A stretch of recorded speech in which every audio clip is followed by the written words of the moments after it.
So this Yukon Arctic Ultra is a bit of a beast in so many ways. The biggest challenge, and the challenge which has done the most damage to racers, is its ability to be absolutely frigid temperatures.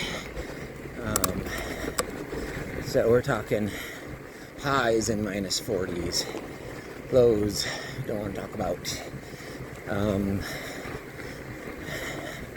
think most people, regardless of where you live, train hard, want to do ultras, want to do winter ultras, you're fine to minus 20, minus 25. You'll buy all the right gear. Fairly intuitive to use it correctly. You do just fine. Once you get down below minus 25, there's kind of a level of seriousness. And that seriousness is a lot of planning. So if you have to do something, how can you do it so that your skin is exposed for the least amount of time?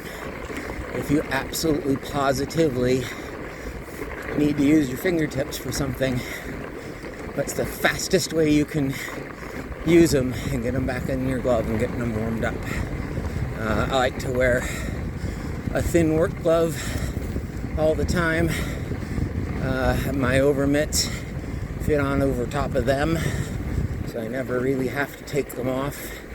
And I can do almost everything I need to do with those gloves on. And that little bit of protection has been by far one of the most valuable things on the trail, as I've learned. Thing is, once you hit below minus 25, you got a couple issues. When you're moving, there's this lie that every ultra racer will tell you, which is when it gets that cold, just back off your effort so you don't sweat. Well, you know what? I'm on a bicycle. If I'm moving, I'm sweating. With rare exception. The price of me being able to go fast is that I generate more heat. I think skiers using upper body, lower body could find themselves very much in that same position. Or even if it's cold, if you're moving, you're probably going to be sweating. And I know for the foot folks, if you want to make time cutoffs and you want to cover that distance that you need to cover, you're going to be sweating sometimes too. So, at the real game, when it's below minus 25, is understanding where your moisture is. Because what's going to happen is our bodies are amazing heat generators. So by layering properly, I like to alternate a wicking layer with an insulating layer. So at my core, I've got a thin wool tank top and a mesh long sleeve. That's my insulating layer. I've got a long sleeve jersey, which adds to my insulating layer, and because it's got some depth, some thickness to it, it acts as my moisture absorbing layer from the core. Daylight today, crazy warm temps, got that on my windbreaker. That's it. Now, temps were falling from here. Next step would be a soft shell jacket, and if it's expected to get extreme cold thereafter, I would probably keep my windbreaker on, put the first soft shell on. That gets me usually in that minus 20 range. Throw a vest on top of that, and that's gonna get me to that minus 25.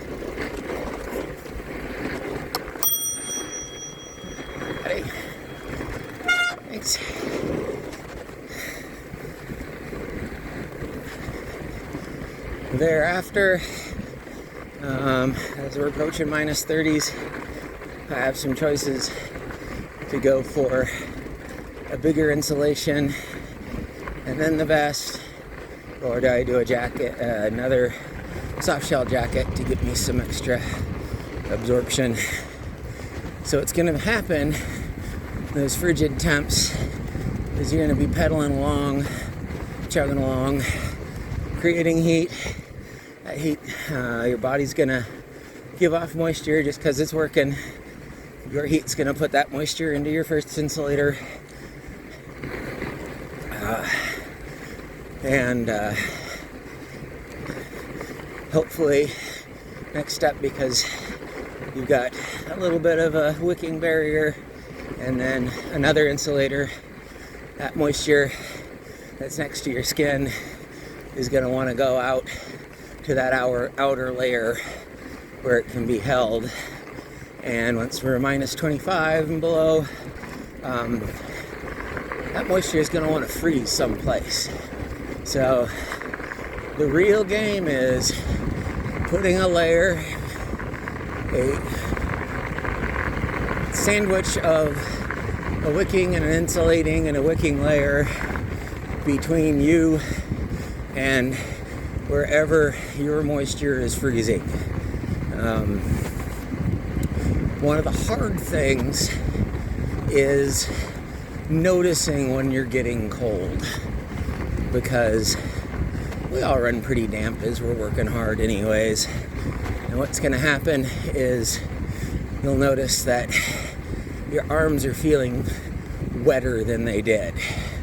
And it was actually a pretty long time that you're trying to decide, am I working so hard that I need to ventilate? When oftentimes what's happening is your moisture is freezing closer and closer to your skin.